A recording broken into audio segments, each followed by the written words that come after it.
Assalamu alaikum. Welcome to Season 10 of the Islamic History Podcast. This will be the final chapter of the Mughal saga that began over 2 years ago. Now, today's episode will just be doing a recap of the Mughal story that we've covered so far, and we'll also do a summary of what we'll be covering this current season. So let's begin with Season 8. In Season 8, we began the story of the Mughals by discussing the story of the Mongols, beginning with Genghis Khan. During that season, we discussed the life of Genghis Khan and the founding of the Mongol Empire. We went on to discuss the growth of the Mongol Empire, including the siege and conquest of Baghdad. Finally, we closed out the Mongol epic by discussing the fracturing of the Mongol Empire into various khanates. After the Mongols, we went on to discuss Tamerlane, or Timur the Lame. The most important thing about Timur was that he was a distant ancestor of Babur, the founder of the Mughal Empire of India. The rest of Season 8 was spent discussing the early years of the Mughal Empire. Eventually, Babur invaded India and he defeated Ibrahim Lodi of the Delhi Sultanate, and this was the Battle of Panipat in April 1526. Babur's victory at Panipat marked the beginning of the Mughal Empire. Babur died in 1531 and he was succeeded by his son, Humayun. Humayun was a little immature as a young king and he lost his empire for nearly 12 years. He did eventually regain it back, though he died shortly thereafter. Humayun was succeeded by his young son, Akbar, who was only a teenager when he became the emperor. But Akbar would rule for nearly 50 years and set the empire on the path for greatness, and in fact, Akbar became known as Akbar the Great. Season 8 ended with a discussion of Akbar's very strange take on religion. So let's move on to Season 9. We'll recap Season 9 episode by episode. In Episode 9-1, we took a deep dive into Akbar's administration. This included discussing his tax collection methods, his advisors, his sons, and the various offices and titles within his empire. We also discussed Akbar's forays into the Deccan and his strained relationship with his sons. In Episode 9-2, we discussed how Akbar dealt with a rebellion led by his son, Selim. Then we went on to discuss Akbar's death in 1605 and how his son Selim succeeded him as Jahangir. We also discussed the origins of the East India Company and the difficulties it faced early on. In Episode 9-3, we discussed how Jahangir brutally put down a rebellion from his son, Khusro. Jahangir picked up where his father left off in the conquest of the Deccan, and we also discussed the relationship between Jahangir and his wife, Nur Jahan. Jahangir was the first Mughal emperor to meet with an English ambassador. In Episode 9-4, the Mughals are still stuck in the Deccan trying to deal with Malik Ambar. Then Jahangir had another son revolt against him, this time his son Prince Khurram. Prince Khurram was defeated and then he went on the run, but Jahangir eventually forgave him. In Episode 9-5, we began with Jahangir's death in 1627. Jahangir's two sons, Prince Khurram and Prince Shahryar, fought the first true Mughal fratricidal war, and this would become a terrifying tradition of succession in the Mughal Empire. Eventually, Prince Khurram came out on top and he took the regal name of Shah Jahan. Shah Jahan was known as the Architect King and he built many monuments during his reign. But the most popular building was the Taj Mahal, which was built as a tomb for Shah Jahan's wife, Mumtaz Mahal. And we also discussed the EIC, that is the East India Company's early settlements in India. In Episode 9-6, Shah Jahan experienced a few setbacks as he tried to expand the empire. He had problems with the Sikhs in Punjab, and a campaign into Central Asia ended in failure. There was also a Hindu group called the Marathas who were creating havoc in the Deccan. But most critical was the deteriorating relationship between Shah Jahan and his son, Aurangzeb. In Episode 9-7, another fratricidal war broke out between Shah Jahan's sons, Aurangzeb and Dada Shikoh. But this was strange because Shah Jahan was not even dead yet. Aurangzeb eventually comes out on top and he puts his father, Shah Jahan, under house arrest. In episode 9-8, Aurangzeb wraps up the fratricidal war and defeats his remaining opponents. His father, that is the former emperor, would remain a very well taken care of prisoner for another 8 years. We also took a look at the complex relationship between Aurangzeb and his Hindu subjects.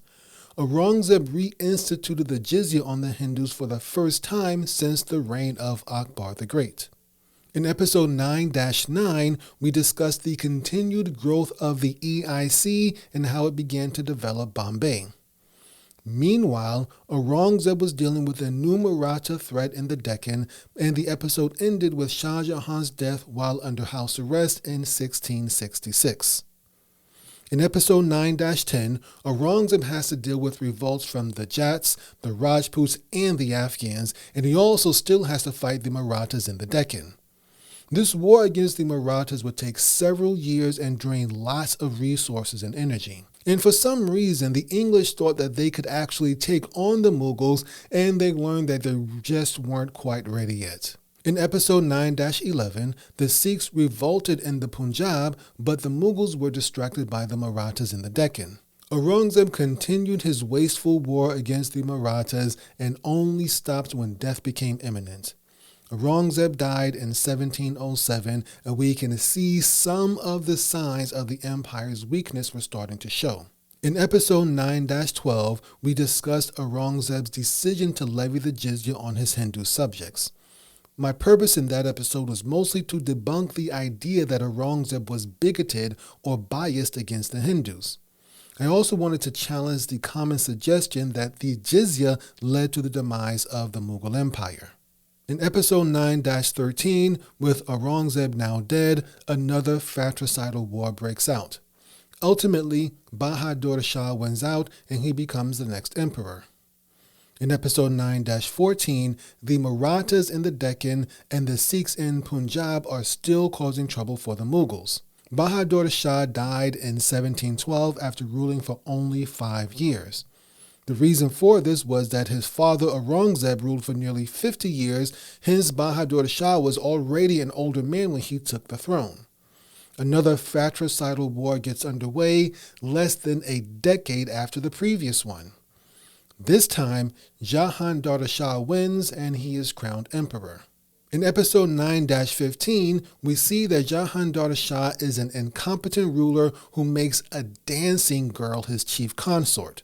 Meanwhile, Jahangir Shah's nephew, Farrukh Siyar, allies with 2 Persian brothers known as the Sayyid brothers. The Sayyid brothers helped Farrukh Siyar overthrow Jahangir Shah in 1713, but now Farrukh Siyar is beholden to the Sayyid brothers. And while all this is happening, the EIC is continuing to grow richer and stronger. In episode 9-16, tension is brewing in the royal court between the Central Asian Mughal nobility and the Iranian Sayyid brothers. The Central Asians, known as Turanis, convinced Farrukh Siyar to betray the Sayyid brothers, who were known as Iranis. But Farrukh Siyar fails, and the Sayyid brothers depose and kill him in 1719. The next 2 emperors would be puppets of the Sayyid brothers, and they will both die within a few months of each other. The Sayyid brothers finally place a young man named Muhammad Shah on the throne as the new emperor, and Muhammad Shah will take the regal name of Jahangir II, but everyone will soon know him as Rangila. So that's the recap of Season 9. In this season, Season 10, we're going to pick up with Muhammad Shah, or Rangila as he came to be known, as a puppet of the Sayyid brothers. The story in Season 10 is going to begin in 1720 and ends with the death and the expulsion of the last Mughal emperor in 1858. During this season, we're going to discuss the impact of Nadir Shah in Persia, Ahmed Shah Durrani in Afghanistan, and Nizam-ul-Mulk in Hyderabad. And of course, we're going to discuss the growing power of the English through the East India Company. We're going to see how, towards the end, the Mughal emperor really only rules over his palace and not much more than that. and we'll wrap up by discussing the Sepoy Mutiny of 1857. Now, I gotta admit, this season, season 10, was very difficult. There were so many things happening, so many different tracks to follow as the Mughal Empire is crumbling. Now, last season, I just had to follow the story of one emperor after another because the Mughal Empire was pretty stable. They had their wars, they had their conflicts, they had the rebellions, but it was just following the story of one emperor at a time. But now, there's just so many characters to follow, so many events happening because the Mughal Empire is fracturing. It is collapsing in on itself. So I just can't follow. I couldn't just follow one emperor at a time. Had to follow Nadir Shah, Ahmed Shah Durrani, the Nizam, and of course the big boys, the EIC. Now, despite these difficulties, the Mughal Empire, their story is fascinating. This is one of the most entertaining, I guess, in some good ways and some bad ways. So this was one of the most fascinating Muslim empires ever. Inshallah, I think you're going to enjoy this. Now, at the close of this season, there are going to be 11 episodes, inshallah. At the end of the season, I'll let you know what stories to look for next as we continue with the Islamic History Podcast. But for now, that's going to wrap it up for today. Inshallah, next week begins season 10 of the Islamic History Podcast. Assalamu alaikum wa rahmatullahi wa barakatuhu. For those of you with young kids, I know how tough it can be to teach them Islamic history. Kids just want to play, right? But alhamdulillah, some amazing Muslim creatives have made it easier. They've developed a fun game called Time Hoppers, where kids travel through the golden age of Islam, learning about Muslim scientists and scholars. They even worked with historians to make sure it's accurate. You can download it for free on the Apple App Store or Google Play. And be sure to check out muslimkids.tv for more fun and educational Islamic content, including a high-quality 3D animated version of Time Hoppers coming soon, inshallah. Use coupon code Islamic History Podcast, all one word, all lowercase, for 20% off an annual subscription to Muslim Kids TV. Spread the word. You've been listening to the Islamic History Podcast, and we hope you've enjoyed the show. You can support the Islamic History Podcast and get exclusive content by subscribing to our premium channel, Islamic History Exclusive. If you're an Apple or Spotify user, open the app and search for Islamic History Exclusive. If you're listening on Podbean, become a patron in the app and you'll get access to our premium content. You can also join by visiting patreon.com/Islamic History. I'd also like to thank Brother Zulfikar Sarosh for his research on the Mughal Empire and his continued support of the show. And thanks to all of our premium subscribers. Be sure to join the Islamic History Podcast Telegram group where you can download a copy of today's transcript. Finally, subscribe to the Islamic History Podcast YouTube channel for our video documentaries. Stay tuned for a short clip from the latest season of the Umayyad Caliphate. Until next time, my name is Muttaqi Ismail for the Islamic History Podcast. Assalamu alaikum wa rahmatullahi wa barakatuhu. Mawali is plural for Mawla. Mawla is a former slave, or not necessarily a slave. They didn't always have to be slaves. They were generally a non-Arab that was connected to an Arab tribe. So all of their authority, all of their prominence, all of their prestige came through their connection to an Arab tribe. The Arabs were considered nobility in a way. The Arab tribes were considered nobility. The Mawla were either freed slaves. They often were freed slaves who just remained attached to their Arab family or Arab tribe or Arab clan that they had previously been enslaved to. And sometimes the Mawla could have Mawla of their own. There are instances where the Mawla had slaves or Mawla of their own. But nonetheless, the Mawali, which is plural for Mawla, Mawali, you can just call them non-Arabs during this period of time. These non-Arabs, they were often mistreated by the Umayyad government.